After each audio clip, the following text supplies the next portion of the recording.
So yan guys, so yung old box niya, ginawa na nilang bahay talaga. Sliding door. Ito naman, yan, ito talaga yung pinakapangarap kong fully built. Kutan muna natin. So ayan o.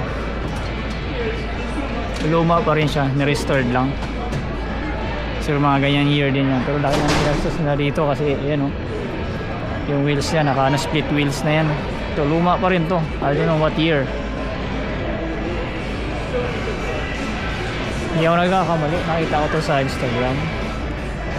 Hindi ko alam na nandito pala sila. Ayan o. Ang ganda, grabe.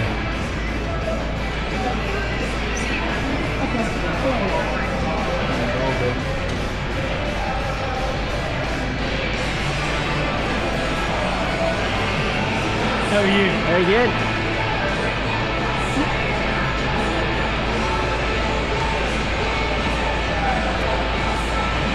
Grabe, ang laki na ito. Bahay na yan, oh.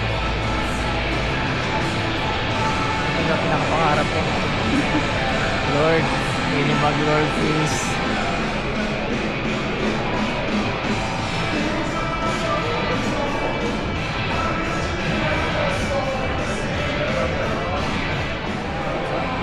Lift ones. Have a look inside. Oh, it's physical. You didn't have to pick it up.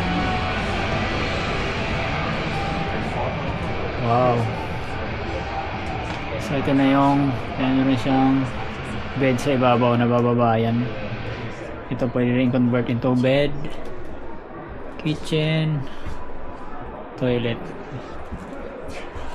Pero pag nagkakaroon tayo ng ganito, gusto ko may access dyan sa driver para hindi ka na bababa pag lilipat ka dito.